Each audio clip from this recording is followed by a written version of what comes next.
Bonjour à tous. Bruno Perdieu, je suis coordinateur de projet et développement pour la Fédération des services de santé au travail d'Île-de-France. Nous allons bientôt débuter cette conférence. Nous attendons quelques minutes, le temps que tout le monde nous rejoigne.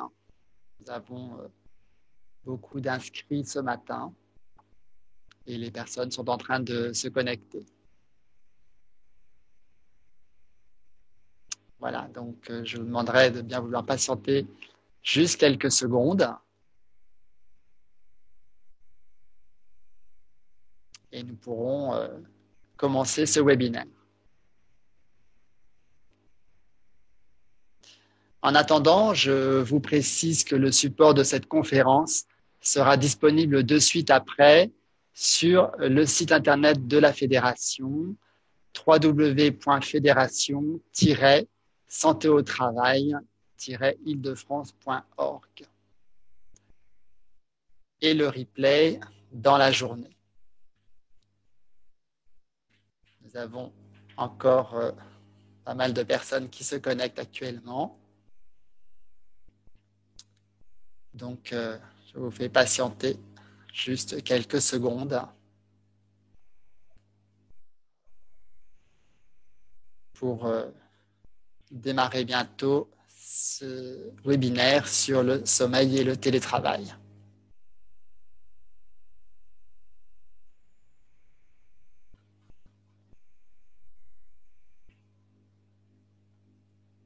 Alors, je crois que nous allons commencer.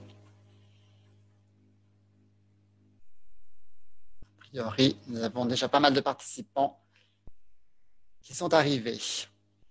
Et je vous remercie d'être aussi nombreux ce matin. Bienvenue à toutes et à tous. Nous vous remercions de vous être inscrits aujourd'hui pour assister à notre webinaire sur sommeil et télétravail, comment garder le rythme et la forme.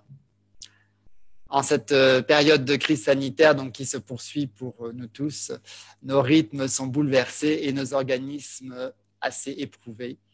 Aussi, comment éviter stress, fatigue et démotivation? Connaître et respecter certaines règles peuvent nous y aider. C'est pourquoi, à travers ce webinaire, votre service de santé au travail vous propose de faire le point sur le sommeil, élément incontournable de notre bien-être.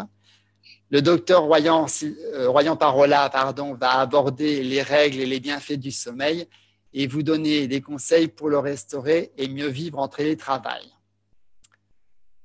9 services de santé au travail de la région Île-de-France ont donc décidé d'organiser cette conférence collectivement en partenariat avec le réseau Morphée. Votre conférencière est le docteur Sylvie Royan-Parola, présidente du réseau Morphée, psychiatre et médecin spécialiste du sommeil. Avant de commencer, pour poser vos questions en ligne, vous pouvez cliquer sur le bouton Q&R en bas de votre écran. Une fenêtre de dialogue s'ouvre. Vous inscrivez votre question et vous cliquez sur Envoyer. Madame Roux, déléguée générale de la Fédération, et moi-même noterons les principales questions afin de les poser au docteur Royan-Parola pour un temps d'échange à la fin de son exposé. Je laisse maintenant la parole au docteur Sylvie Royan-Parola. Merci beaucoup. Merci beaucoup à Santé et Travail pour cette invitation à aborder ce sujet qui est si important que celui de télétravailler avec toutes les conséquences que cela va modifier au niveau du sommeil. Et effectivement, cette expérience, on peut dire que l'on vit depuis presque un an, est très, très particulière avec des périodes où l'on a été complètement confiné, où on a commencé à trouver un autre équilibre entre la vie personnelle et le travail, sans trouver un équilibre qui soit très satisfaisant encore dans la vie tout court. Mais bon, ça nous laisse réfléchir aux conséquences et à de nouvelles façons de travailler, et notamment donc à télétravailler à la maison, et qui est une situation très particulière parce qu'on est dans un espace confiné, donc il sera plus difficile de se concentrer parce qu'il y a des moments où il faut nécessairement s'arrêter, il y a des moments où on va partir un petit peu, se déconnecter, si je puis dire, quand on est tout le temps sur un écran. Il y aura des difficultés à mettre des limites entre le travail, la vie familiale et tout ce qui est vie, loisirs, etc. La sédentarité, qui est un gros problème que l'on voit actuellement avec des gens qui, effectivement, ne sortent pratiquement pas de la journée, et un isolement social indéniable, avec une perte du lien social et donc un temps passé énorme devant les écrans. Le diapo suivante. Les conséquences du télétravail, c'est qu'il va y avoir un nouveau rythme de vie avec, donc, je disais, dans la sédentarité, c'est avant tout moins de sport, mais aussi moins de sorties en extérieur, c'est-à-dire des choses qu'on ne réalise pas du tout, notamment le fait que quand on sort, on est tout simplement et tout bêtement, si je puis dire, exposé à la lumière naturelle. Et ça, maintenant, on voit des gens qui ne voient plus la lumière du jour, surtout qu'on est en hiver. Il y a la perte de repères sociaux avec ces rythmes qui sont totalement importants, ce sentiment de solitude, non, si vous pourrez revenir avant, un sentiment de solitude important, le stress qui va en découler et la perte aussi de quelque chose qui est très particulier pour la notion de rythme, c'est le fait qu'il n'y a plus de groupe qui permet d'entraîner et de donner un peu un tempo où l'on se cale un peu sur les autres. Le temps passé des écrans, on va le voir, est décuplé. Donc, diapo suivante. En quoi ça modifie le sommeil? Eh bien, diapo suivante, il y a des choses qui sont évidentes dans notre environnement ou qui paraissent évidentes dans notre environnement et qui sont finalement des paramètres que l'homme a toujours cherché à contrôler, notamment la lumière et le fait qu'il y a, il y a une alternance jour-nuit. Euh, Aussi loin qu'on remonte, hein, il y avait le feu à l'époque préhistorique qui permettait de voir un petit peu autour de soi, mais c'est surtout en 1879, avec la découverte de la première ampoule électrique par Thomas Edison, que l'on va avoir toute une modification des rapports de l'homme avec son environnement.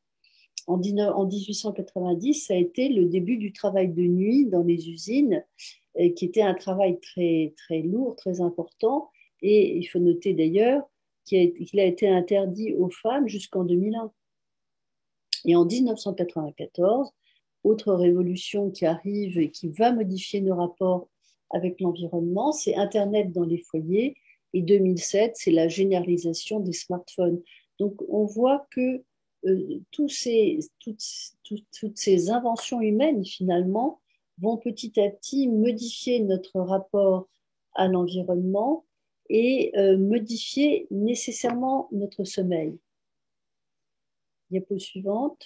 Donc, ce qu'on a observé dans la première période de confinement a fait l'objet, c'est une enquête que le réseau Morphée a fait pendant cette période très particulière où là, on était vraiment sous cloche avec interdiction de sortir sauf une heure par jour et pas de travail, enfin, et pas même de télétravail, puisqu'à l'époque, ça commençait tout juste. Donc, tout le monde était un peu sidéré. Et là, on s'est aperçu que 47% des personnes interrogées rapportaient un mauvais sommeil avec des horaires beaucoup plus irréguliers qu'à l'ordinaire, des couchers plus tardifs, une diminution du temps de sommeil pour la majorité des gens, même si certains avaient un temps de sommeil qui était plus long, parce que finalement, ils étaient dans un rythme un petit peu différent que le rythme contraint de la période de travail habituelle. Beaucoup moins d'exposition à la lumière naturelle et un temps passé sur les écrans le soir qui était vraiment important. Notamment, on voyait des temps de plus de 4 heures le soir, juste avant d'aller se coucher, qui étaient très, très habituel. Donc, diapo suivante. Diapo suivante. Donc, le sommeil, c'est un rythme. Allez-y, faites voilà, un rythme circadien, c'est-à-dire que toutes les nuits, tous les jours, pardon, à peu près à la même heure, la personne va avoir sommeil et tous les jours, à peu près à la même heure, la personne va se réveiller.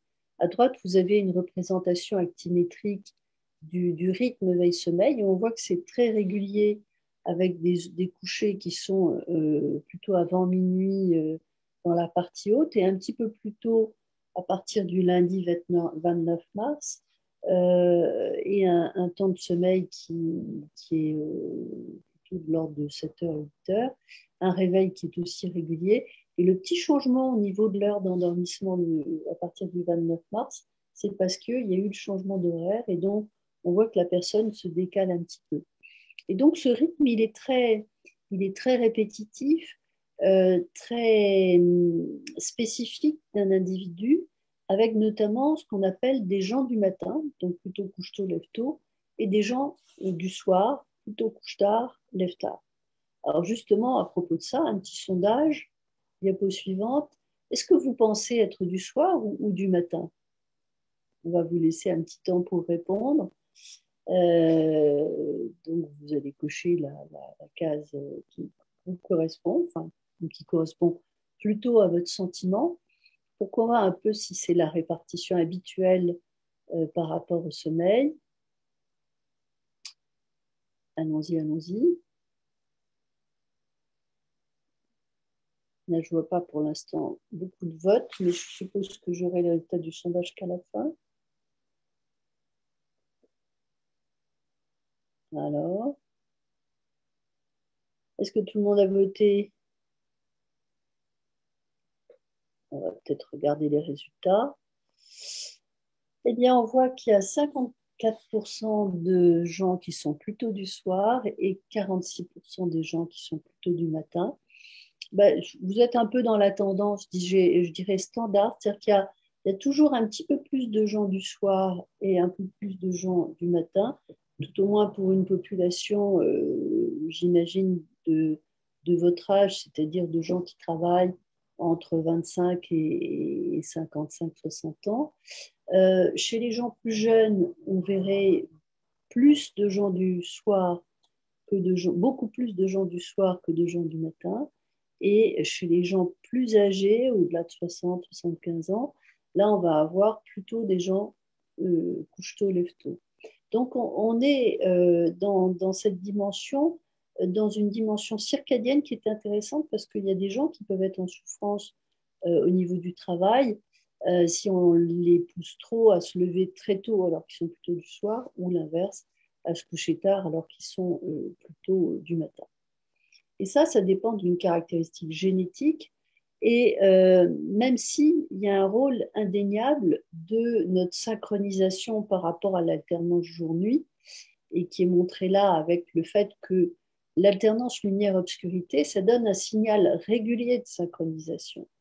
Et ça, c'est important parce que ça va nous permettre de nous recaler, de recaler nos horloges. Et on voit que la Terre tourne autour du Soleil et que la Terre tourne sur elle-même. Donc, vous revenez sur la diapo, s'il vous plaît.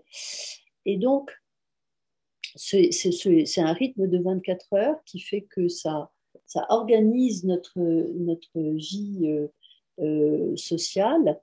Et quand on passe plus de temps à la maison, eh bien le temps d'exposition à la lumière va diminuer. Diapo suivante.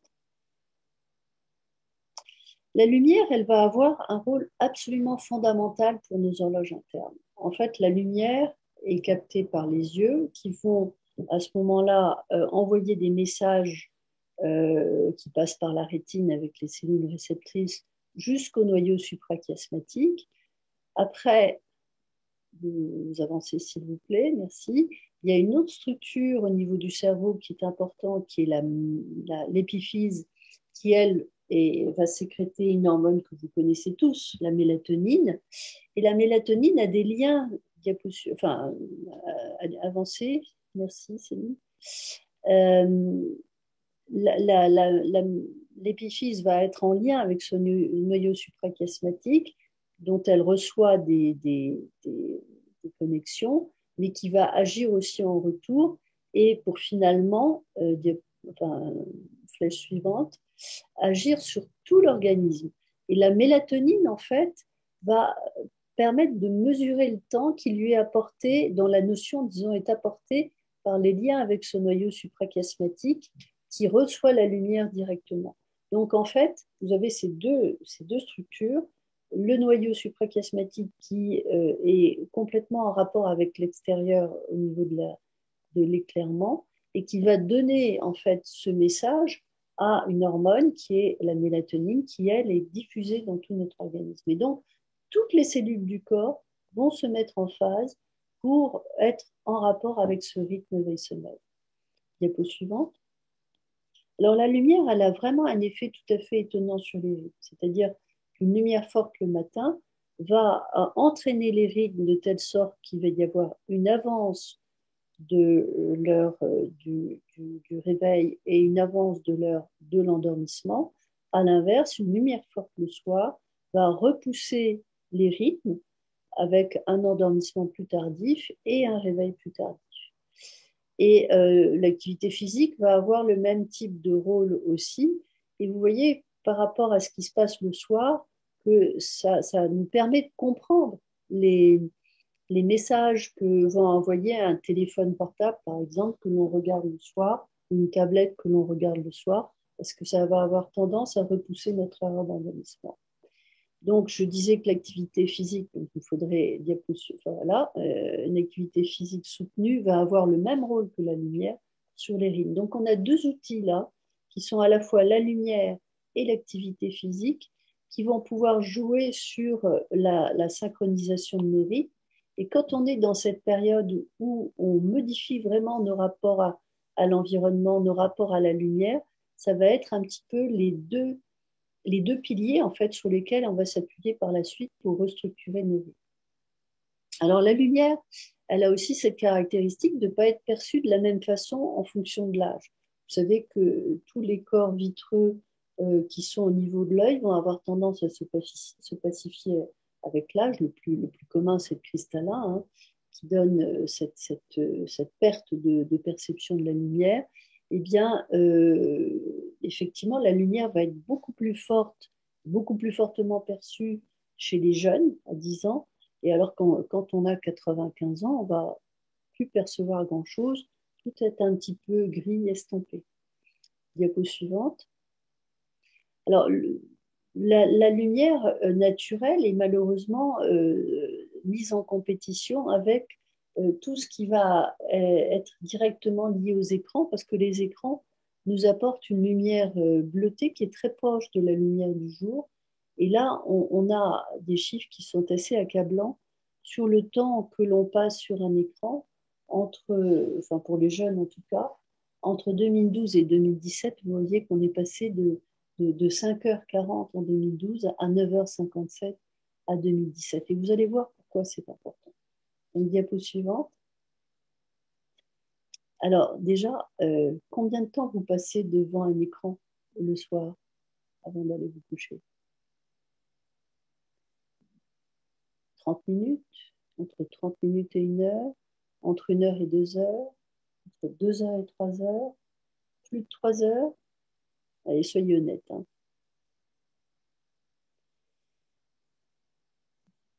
Je vous laisse un petit temps. Bon, je crois que là, vous avez eu le temps de répondre. Alors, ça donne quoi? 9% 30 minutes ou moins, 13% entre 30 minutes et 1 heure, 30% entre 1 heure et 2 heures, et 34% entre 2 heures et 3 heures, et plus de 3 heures, 14%. C'est quand même pas mal. Hein. Le maximum entre ces 2 et 3 heures, pour 34% d'entre vous, c'est beaucoup. Alors, si vous avez des troubles du sommeil, après, il faudra vraiment y réfléchir. Parce que voilà ce qui se passe, en fait. Quand vous regardez un écran, eh bien, cet écran, il va vous délivrer une lumière qui a une longueur d'onde autour de 460 nanomètres, c'est-à-dire la le spectre de la lumière qui est le plus fort sur les cellules de la rétine dont je vous parlais tout à l'heure. Et en fait, ça a deux effets. Ça bloque la mélatonine et ça diminue la somnolence. Et du coup, eh bien, un, on n'a pas sommeil, et deux, ça retarde l'endormissement. Et ce qui n'est pas montré sur cette diapositive, ça va aussi favoriser des éveils dans la nuit. Alors, on a exactement le même effet avec, là c'était des iPads, hein, on voit qu'il y a un effet bloquant de la mélatonine qui est extrêmement fort. Donc vraiment faites attention, les écrans, c'est vraiment pas la bonne idée le soir. Il faut les arrêter au moins 1 heure avant d'aller se coucher. Diapo suivante. Alors la lumière naturelle, à contrario, c'est vraiment un médicament en quelque sorte, comme dit Anna Virjustis, qui est une grande spécialiste du sommeil et des rythmes suisses, et parce que ça a des effets non seulement sur, comme je vous le montrais tout à l'heure, sur le fait de recaler l'horloge, mais ça a aussi des effets sur l'humeur. Quand il fait beau, quand il y a du soleil, eh bien l'humeur est moins maussade et même beaucoup plus gaie. Alors on peut aimer les bains, enfin le côté un peu froid de Saint-Pétersbourg, comme en haut sur la photo, ou bien être plutôt sous un palmier. Bon, c'est sûr qu'en cette saison, je crois qu'on a plutôt envie d'un peu de chaleur et un peu de palmier, mais peu importe, l'important c'est la lumière. Diapo suivante. Alors, les conséquences d'un sommeil qu'on malmène, c'est pas rien. C'est-à-dire que quand les horloges ne sont pas bien en phase, les horloges dont je vous ai parlé tout à l'heure, qui vont être synchronisées par la mélatonine après l'exposition à la lumière, eh bien, ça permet d'avoir toutes les horloges périphériques, c'est-à-dire celles qu'on a dans le foie, celles qu'on a dans les cellules, celles qu'on a dans les cellules musculaires pour la force physique, celles qu'on a au niveau du cerveau pour réguler tout ce qui est attention, concentration, eh bien, ces horloges, si elles ne sont pas bien synchronisées les unes par rapport aux autres, eh bien, on s'est rendu compte qu'on fonctionnait beaucoup moins bien. Là, par exemple, on s'est aperçu que pour contrôler la prise alimentaire et la dégradation des aliments, il y avait deux hormones importantes qui sont la leptine et la ghreline. Eh bien, quand on fait une privation de sommeil, en rouge, c'est la privation de sommeil, on voit qu'il y a un décalage très important entre les deux courbes. On aura exactement la même type de courbe si on fait, si on décale le repas de 2 heures, par exemple, eh bien, ces hormones-là ne vont pas être sécrétées normalement. Et leur sécrétion qui va être augmentée pour l'une, baissée pour l'autre, va en fait entraîner une prise alimentaire plus grande, on a plus faim, et une moins bonne dégradation des aliments, moyennant quoi, bien évidemment, à ce moment-là, on va prendre du poids. Ça, c'est un exemple. Vous avez des tas d'autres exemples qui vont montrer que quand on malmène les horloges internes, quand on ne respecte pas ses besoins de sommeil, on va avoir des conséquences parce que le corps fonctionne par à-coups. Il va y avoir des conséquences immunologiques, les défenses immunitaires vont plutôt baisser, il va y avoir des conséquences cardiaques parce que le cœur va fonctionner moins bien, avec notamment beaucoup plus de risques d'hypertension. Et il va y avoir des conséquences au niveau du moral, parce que le moral et la régulation de l'humeur, enfin, tout ce qui va conduire à des dépressions éventuelles, ne sera pas fait correctement. Et on pourra avoir plus de risques et plus de fragilité de ce point de vue-là, avec des dépressions. Et notamment, on est en train de voir là maintenant que le fait de vivre sous cloche, sans rythme, sans contact, est très préjudiciable à l'humeur et qu'on voit des gens qui avaient déjà une sensibilité de ce côté-là qui rechutent, ou bien des jeunes notamment qui sont en plus grande détresse en ce moment. Diapo suivante. Alors, de surcroît, si vous voulez, que ce soit la solitude, le changement de rythme, c'est vraiment une source de stress. Et le stress va rajouter un paramètre au niveau du sommeil important parce que le stress, en fait, c'est un hyper-éveil à l'état pur. Et sommeil et éveil, ça ne fait pas bon ménage. C'est-à-dire que pour pouvoir dormir, il faut pouvoir être apaisé, pouvoir être calme, pour pouvoir être en confiance, toutes choses qui sont un peu plus difficiles en ce moment à faire. Donc, diapo suivante. vous avez tout un mécanisme, disons, qui va privilégier vraiment la mise en place d'une insomnie et favoriser l'insomnie chronique, parce que probablement tous, j'imagine, enfin, vous avez connu des périodes d'insomnie ou un peu d'inquiétude en ce moment, mais quand ça se reproduit, il y a tout un schéma qui va apparaître. C'est-à-dire que quand on est confronté à une nuit de mauvais sommeil, on commence à avoir ce discours qui est ah, encore une mauvaise nuit, oh là là, mais demain je vais pas pouvoir faire ce que je dois faire, il faut absolument que je dorme, on va se focaliser sur le sommeil, on va aggraver des préoccupations mentales qui vont venir s'entrechoquer dans notre cerveau, on va essayer de contrôler notre sommeil et c'est là qu'on va prendre des mauvaises habitudes. En général, quand quelqu'un dort pas bien, il va vouloir rattraper, comme il dit, du sommeil, c'est-à-dire il va se coucher plus tôt pour dire moi là je suis prêt et là c'est bon, je vais pouvoir m'endormir plus vite, ou bien s'il peut rester le matin parce que soit c'est du télétravail donc à la limite il peut se décaler un peu plus, soit c'est un jour où il ne travaille pas et du coup il peut se décaler aussi et il va se lever beaucoup plus tard. Et donc ça modifie complètement le comportement du sommeil entre cette hyper focalisation sur le sommeil qui devient l'objet de toute l'attention, avec des consignes que l'on se met à soi-même, il faut absolument que je dorme, il faut absolument que je récupère, donc ce qui augmente encore le niveau d'angoisse. Et là, on va pouvoir arriver à un schéma où l'insomnie chronique va s'installer. L'insomnie chronique, c'est une insomnie qui dure plus de 3 fois par semaine, pendant 3 mois. Diapo suivante. Et là, voilà, on a construit son insomnie. On est dans une phase d'insomnie. Donc là, c'est une personne qui s'endort plutôt pas mal en général, mais qui se réveille en cours de nuit avec des réveils vraiment assez longs ou des réveils en fin de nuit. Et donc, bah, évidemment, le lendemain, il y a des conséquences avec notamment une somnolence, une fatigue qui est gênante tout au long de la journée, parfois des maux de tête. Diapo suivante. Alors, il y a des techniques qui vont aider à garder un bon rythme et c'est ce que je voudrais vous apporter parce que à la fois ça paraît très simple et à la fois c'est très très compliqué à mettre en route. Il faut vraiment renforcer ces rythmes biologiques.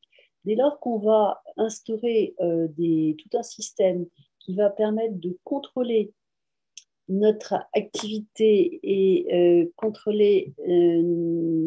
voilà, et contrôler notre activité et contrôler notre exposition à la lumière, on va être dans un système qui va renforcer très fortement notre horloge biologique et qui va faire qu'elle sera un petit peu la colonne vertébrale sur laquelle on pourra s'appuyer parce que ce sera du solide derrière.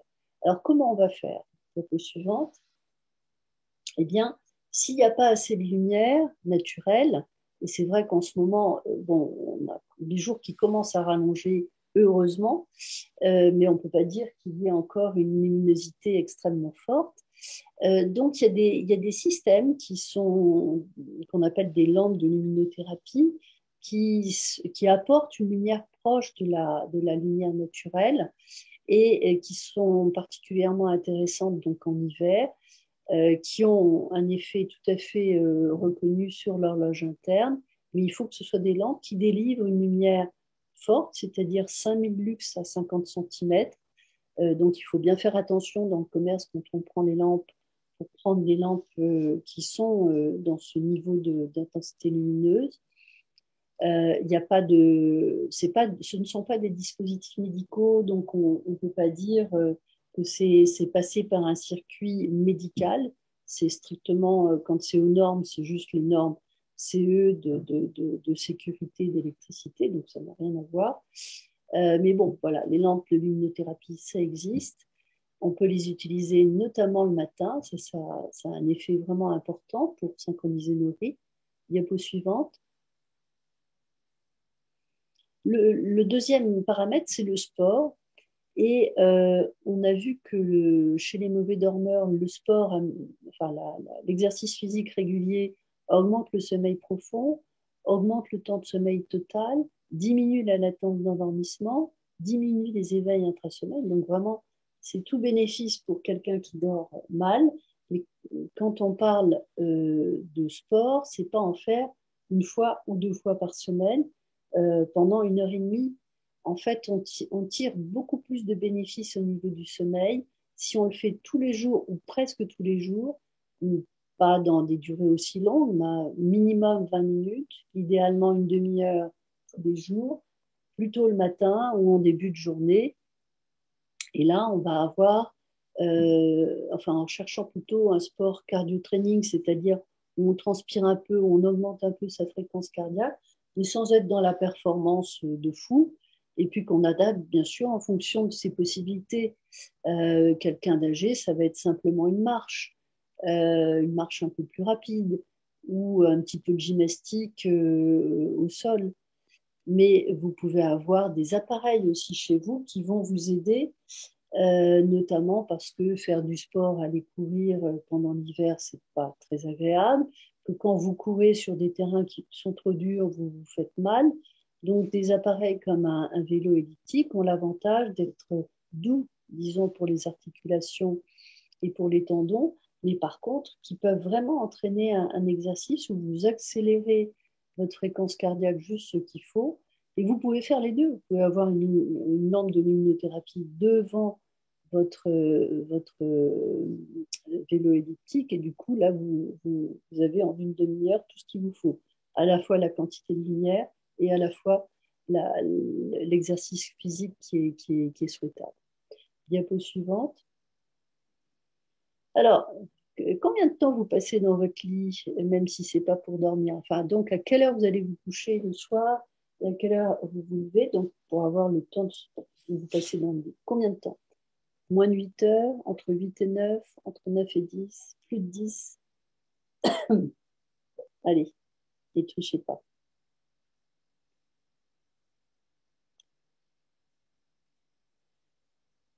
Allez, encore un petit peu. Voilà. Bon, je crois que c'est bon là. On va peut-être avoir la réponse.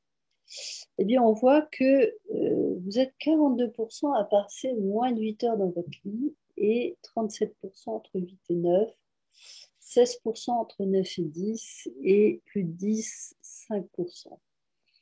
Bon, en grosso modo, vous êtes dans la moyenne puisque les Français sont considérés comme dormant entre 7 et 8 heures.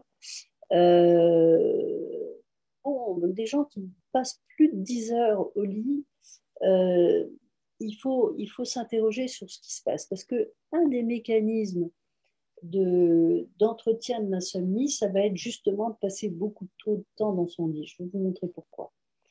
Alors déjà, il faut ne se coucher que lorsqu'on a sommeil et que pour dormir. C'est-à-dire qu'on ne va pas se coucher pour travailler, on ne va pas se coucher pour manger. C'est vraiment la chambre doit être réservée à l'intimité et au sommeil. Et donc, il faut avoir le signal le plus efficient pour notre cerveau. Donc, ils comprennent bien que quand on va au lit, c'est pas une troisième mi-temps, on ne commence pas une nouvelle vie en faisant des tas d'autres choses dans son lit. Et si on ne dort pas, eh bien, si on ne s'endort pas, non, diapo précédente, s'il vous plaît. Si on ne dort pas, ben, il faut se lever et faire autre chose, que ce soit, parce que si vraiment on met beaucoup de temps à s'endormir, ça peut arriver, hein. Une fois, en fait, finalement, on s'est trompé, on était couché trop tôt, et puis on ne s'endort pas. Il vaut mieux se lever et se recoucher plus tard. Et si on se réveille la nuit, d'abord, on reste un peu tranquille, on voyait un petit peu ce qui se passe. Si au bout d'un quart d'heure, 20 minutes, on commence à faire la crêpe et se retourner et re-retourner, il faut se lever et faire autre chose. Notamment, vous pouvez aller vous faire une tisane, c'est très bon pour vous rendormir après. Et vous vous recouchez donc une vingtaine de minutes après. Et là, votre sommeil va pouvoir de nouveau repartir. Et le matin, si vraiment il est 6 heures du matin, vous devez vous lever à 7 heures, Ne cherchez pas à tout prix à rester au lit jusqu'à 7 heures. Si vous êtes vraiment réveillé plus tôt, levez-vous et commencez doucement votre journée en faisant des choses un peu sympas. Et du coup, le soir d'après, vous aurez plus de chances à la fois de dormir et de récupérer un sommeil correct.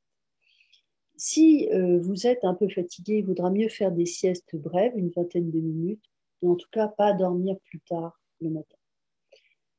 Donc, diapo suivante. Je vous disais, finalement, quand on est insomniaque, on va passer beaucoup de temps dans son lit. Je pensais plus spécialement à ceux qui passent 10 heures et plus dans leur lit. Là, c'est un peu ce que fait la personne en haut. Enfin, en fait, on voit que coucher à 21h30 et lever à 8h30, quand on n'a besoin que de 7 heures de sommeil, ben nécessairement, votre temps de sommeil, il va s'entrecouper de périodes d'éveil parce que votre cerveau, il peut pas fabriquer 10 heures de sommeil. Donc, du coup, c'est souvent plus désagréable d'avoir des tas d'éveil comme ça que de se coucher plus tard, 23h30, et de se lever à 8h30, à 7h, pardon, parce que là, on va voir que le sommeil se reconcentre, se reconstitue, et du coup, eh bien, quand on a ces mauvaises habitudes, il faut vraiment réduire son temps de sommeil au lit dans un premier temps, et puis après allonger d'un quart d'heure en quart d'heure pour trouver le temps de sommeil avec lequel on est bien et où il n'y a pas de trou dans le sommeil.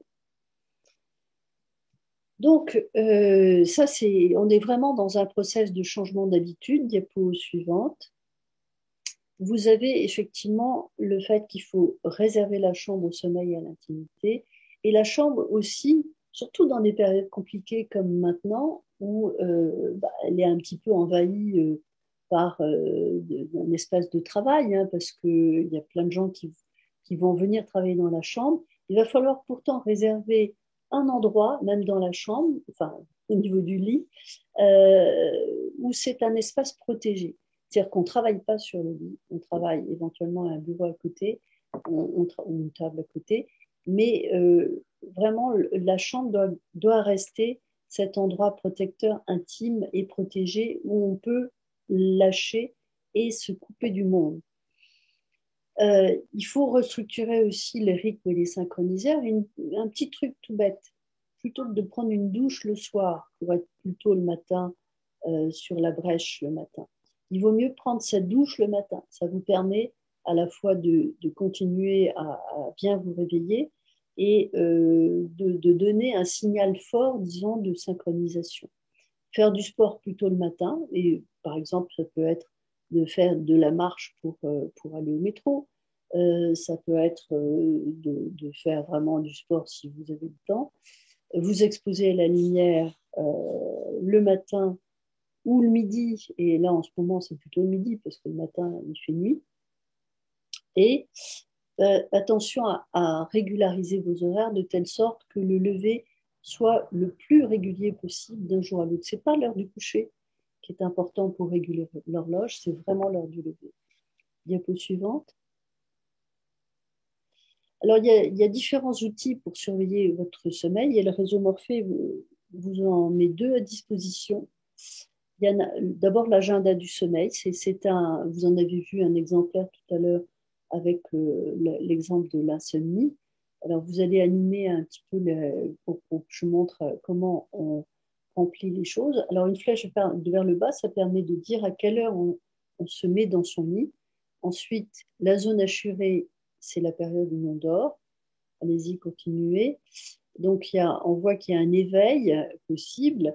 Et là, la deuxième partie avec la zone assurée avec DR, c'est du sommeil, mais avec du réveil mélangé. Donc, c'est cette espèce de demi-sommeil que l'on peut avoir quand on est à moitié endormi, à moitié réveillé, on ne sait pas trop. Et puis, la flèche vers le haut, c'est pour dire qu'on se lève. Eh bien, si vous remplissez ça tous les matins et que vous faites un petit tableau comme vous avez vu dans l'exemple tout à l'heure, vous avez une image de votre sommeil qui vous donne une idée de ce qui se passe, qui est bien mieux que que toutes les montres connectées qui vont en fait vous donner des trucs pas nécessairement justes. Mais là, c'est ce que vous pensez de votre sommeil et ça peut être un élément intéressant si vous allez consulter pour des troubles du sommeil parce que ça donne cette vision de votre sommeil au médecin et ça, c'est important. Diapo suivante. Vous avez Oui, pardon, il y a l'évaluation dans la journée, mais enfin, ça, c'est moins important. Diapo suivante, donc, le réseau Morphée met à votre disposition un questionnaire d'évaluation du sommeil qui a l'intérêt de vous donner un rapport à la fin, une fois que vous l'avez rempli, en format PDF, donc que vous pouvez télécharger avec des conseils qui sont des conseils spécifiques par rapport à vos troubles du sommeil, des conseils aussi plus généraux, et puis qui relistent tout l'ensemble de vos symptômes. Alors, il y a plus de pages que ça, hein. Vous avez 4 pages en fait de rapport, et c'est un document très intéressant si vous devez aller consulter un médecin après, parce que ça récapitule un peu tout ce que vous pensez de votre sommeil. Et parfois même, ça vous donne des idées parce qu'il y a des choses auxquelles vous n'aviez pas pensé, notamment est-ce que je suis un peu triste, est-ce que je suis anxieux, ou est-ce que pourquoi il m'interroge dans le questionnaire sur les antécédents de mes parents sur telle et telle pathologie. Ben, c'est parce que ça interfère avec votre sommeil. Donc, du coup, ça fait prendre conscience d'un certain type de problème par rapport au sommeil qui est large. Vous avez ces problèmes de rythme, vous avez ces problèmes de besoin, et vous avez ces problèmes d'habitude aussi qui vont beaucoup interférer avec votre sommeil. Et vous pouvez aussi avoir des apnées du sommeil ou un syndrome des jambes sans repos. Un syndrome des jambes sans repos, et ça, le questionnaire vous y aidera pour les identifier. Diapo suivante, je crois que c'est fini. Voilà. Merci de votre attention. Donc, je crois qu'il y a un petit temps pour les questions. Donc, Oui, merci docteur Royan Parola. Effectivement, j'ai eu pas mal de questions. Alors, comme il nous reste un petit peu de temps, je vais vous les poser. d'accord. Euh, on nous demande, il y a eu un petit questionnaire qui a été fait, le premier sondage, et beaucoup de personnes ont à ce moment-là réagi en disant, mais si je suis couche tard et lève tôt, D'accord. oui, Alors, effectivement, il y a des couches-tard lève-tôt. Ça s'appelle des petits dormeurs. Il n'y en a pas beaucoup. Ça représente à peu près 3 ou 4 de la population qui dort 6 heures ou moins. Mais sinon, effectivement, la moyenne est plutôt entre 7h30 et 8 heures. Et donc ça, c'est grand pool des intermédiaires, hein, bien évidemment. Après, vous avez des gens qui sont à la fois couche-tôt et lève-tard, qui sont des très longs dormeurs, donc qui sont couchés à 20h30, 21h, et qui se lèvent à 9h. Donc là, vous voyez que dans la vie de tous les jours, ça peut être quand même très handicapant. Et bah, c'est les différences individuelles que l'on peut voir, ça c'est sûr. d'accord.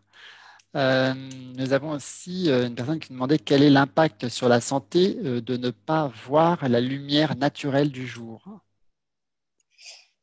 Euh, tout, alors, il y a sûrement des impacts par rapport à des pathologies autres que le sur le sommeil. Je pense au fait que, notamment, il faut à ce moment-là sûrement être supplémenté en vitamine D de manière régulière parce qu'il doit y avoir vraiment des carences. Mais et c'est quand même assez rare d'être dans des situations, à part quand on est au Groenland en permanence en période hivernale. Mais bon, par rapport au sommeil, si vous voulez, le fait de ne pas avoir de rapport avec la lumière, ça fait que on n'a plus du tout d'informations par ce biais-là sur le rythme de la vie de tous les jours. Alors, je vous ai parlé aussi des rythmes, enfin, je l'ai un petit peu évoqué au niveau des groupes. Le groupe, et notamment chez l'homme, le groupe social a un énorme rôle de synchronisation. C'est-à-dire que quelqu'un qui vivrait constamment dans le noir ou presque, enfin dans le noir, en tout cas pas avec la lumière du jour, mais qui garderait une activité sociale, une activité familiale très rythmée, très structurée, n'aura pas de problème fondamental. C'est vraiment dans le fait que la disparition de la lumière naturelle fait qu'à ce moment-là, on a beaucoup plus tendance à être dans une rupture au niveau des rythmes biologiques. Mais il y a quelques-uns qui arrivent à rester en phase. Hein. Et alors, vous avez abordé le sujet de la mélatonine. On nous demande, est-ce qu'il est bon de prendre de la mélatonine de synthèse le soir? Alors, de prendre comme ça pour mieux se synchroniser, non. Parce que bah, c'est comme tout, c'est une hormone, donc elle a une fonction qui est recherchée, c'est la fonction sur les rythmes. Bon, elle a d'autres fonctions qui sont évoquées, mais il n'y a jamais eu d'études à long terme sur le gros score pour savoir quels pourraient être à terme, au bout de 10 ans, 15 ans d'utilisation, des effets nocifs. Donc la prudence, tout simplement, nous fait penser que il ne faut pas prendre de la mélatonine systématiquement, uniquement en cas de trouble du rythme des sommeils et uniquement avec un accompagnement médical si nécessaire. D'accord. On nous a aussi beaucoup posé des questions par rapport aux écrans et cette fameuse lumière bleue, en nous demandant est-ce que les différents modes de nuit des écrans qui existent, où vous savez, on peut aussi changer, mettre des couleurs chaudes, est-ce que ces réglages pouvaient être efficaces pour minimiser les effets de la lumière bleue? Alors, ça minimise sûrement des effets qui sont liés à la lumière. Ça ne minimise pas les effets, je dirais, comportementaux. C'est-à-dire que, notamment pour les adolescents, ils sont souvent multitâches.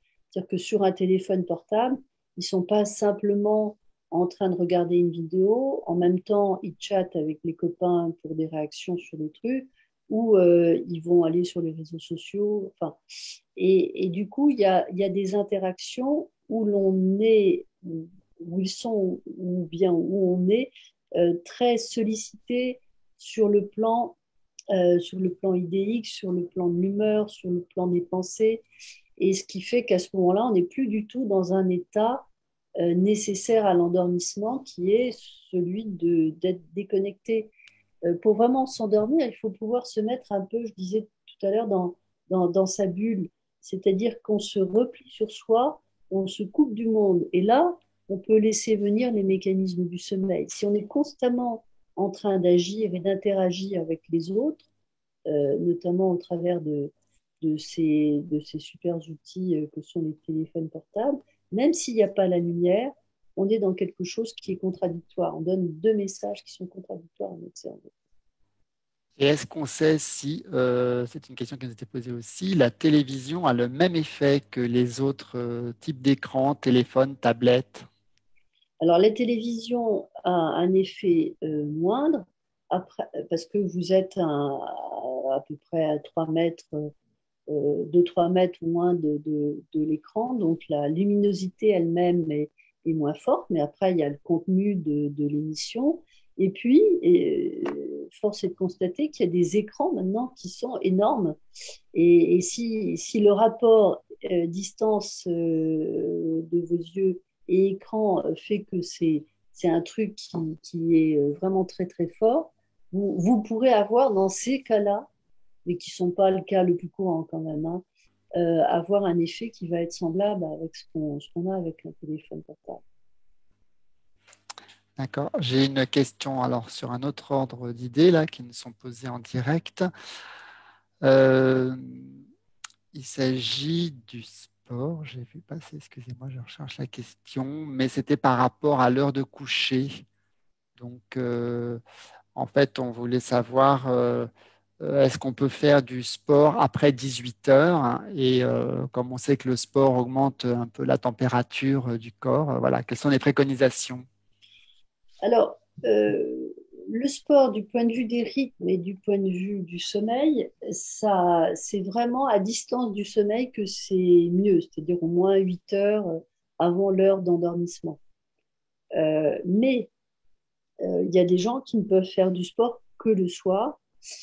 Alors, il faut savoir qu'il y a une habituation, c'est-à-dire que si quelqu'un fait très très régulièrement du sport, les effets sur le sommeil s'estompent finalement. Mais faut être un sportif, enfin, faut le faire régulièrement, pas une fois par semaine.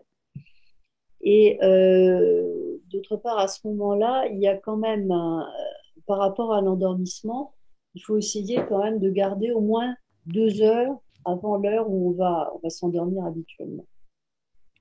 D'accord, donc il faut 2 heures. Et comment peut-on réguler son temps de sieste lorsqu'on ne sait pas combien de temps on met pour s'endormir? Bah, si on ne sait pas combien de temps on met pour s'endormir, alors je ne sais pas exactement ce que ça veut dire. Est-ce que ça veut dire Hmm. que il y a des gens qui vont peut-être s'endormir tout de suite, peut-être s'endormir plus longtemps? Bah, de toute manière, c'est un temps où vous allez vous reposer parce que le fait de vous allonger, de vous détendre, etc.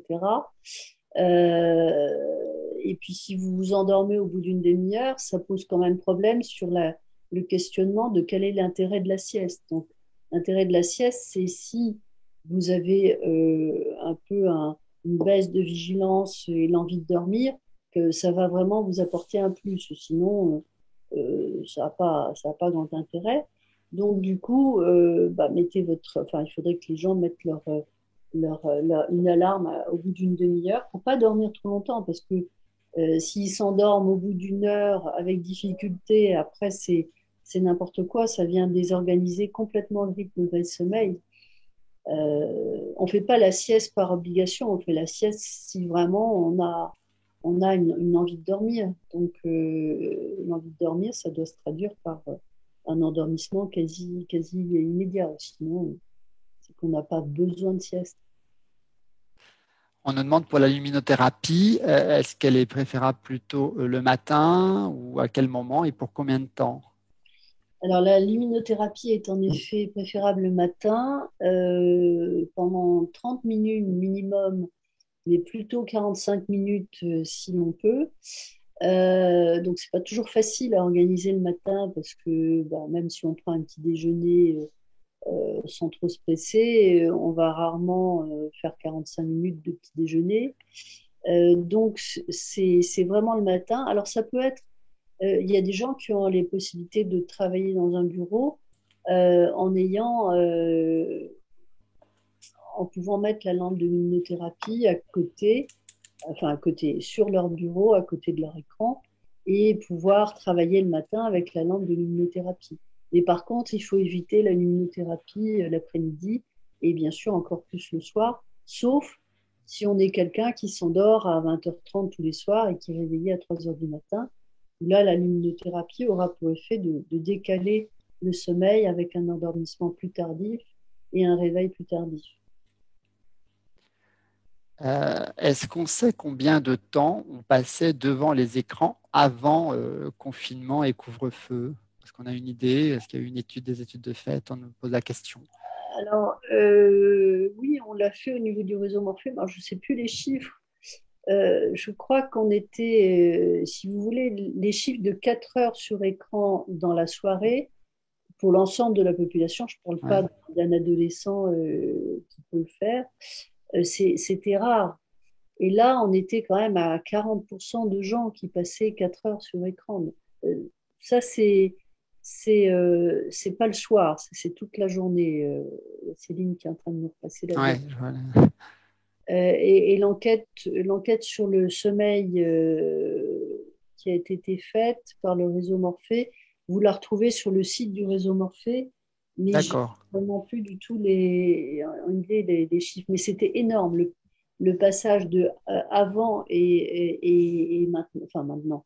Pendant le confinement, c'était vraiment incroyable. D'accord. Il y a eu beaucoup plus de personnes qui se sont mises Et sur les écrans. c'était pendant le premier confinement, ce qui était quand même un moment un petit peu plus particulier que maintenant où on est, je dirais, dans une autre routine. Enfin, il y a d'autres habitudes qui se sont créées.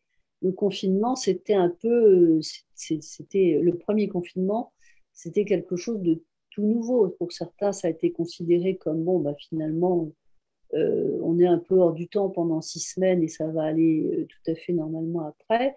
Pour certains, c'était un peu de la sidération, mais en tout cas, il y avait un arrêt complet de tout le reste. Alors que là, maintenant, la vie, avec tous ces aménagements, continue quand même. Je pense qu'on n'aurait pas les mêmes chiffres maintenant. Enfin, ce ne serait pas nécessairement pareil. Alors, par rapport à ce confinement, certaines personnes posent des questions qui tournent autour justement du fait de ne pas pouvoir sortir quand il y a couvre-feu à 18 heures.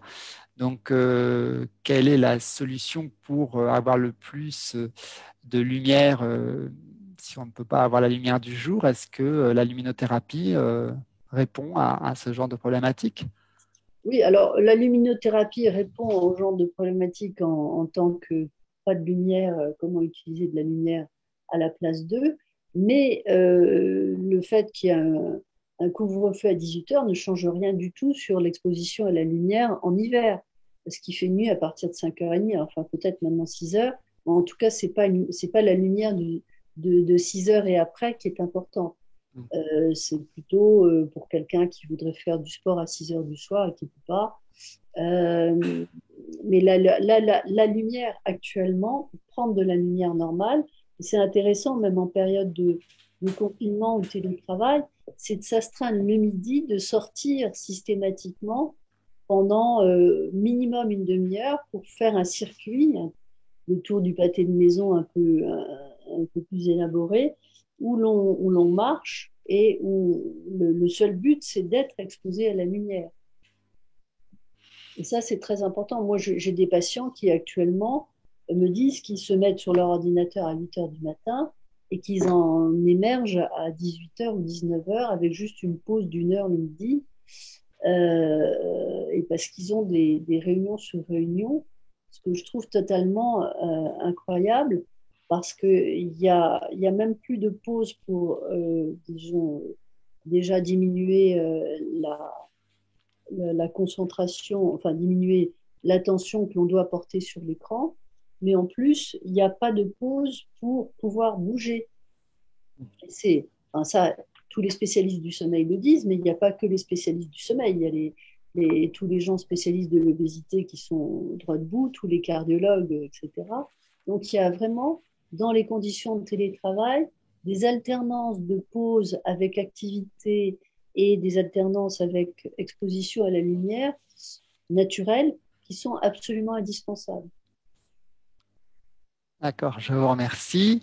Je vois que apparemment nous arrivons au bout de ce temps de conférence. Donc, merci, docteur Royan Parola, pour votre disponibilité et la qualité de votre intervention aujourd'hui. En conclusion, je vous rappelle que vos services de santé au travail sont à votre disposition pour vous conseiller et répondre à vos questions sur des thématiques de prévention. Vous retrouverez dans le support donc les liens vers les sites de vos services de santé au travail et je vous rappelle qu'il vous suffit d'aller sur www.fédération-santé au travail-île-de-France.org. Nous vous rappelons que nous avons cette semaine un speed learning qui aborde plusieurs thématiques justement par rapport à notre situation de télétravail pour être en meilleure forme. Et après-demain, nous avons un webinaire spécifique sur la nutrition, toujours en télétravail. Donc, je vous remercie à tous de nous avoir écoutés. Certaines questions auxquelles nous n'avons pu répondre étaient trop individuelles, comme le précise Madame Roux. Donc, nous vous conseillons de vous orienter vers votre médecin pour les questions très spécifiques à vos situations. Merci encore, Dr Royan Parola. Merci à tous. Bonne fin de journée. Au revoir. Au revoir.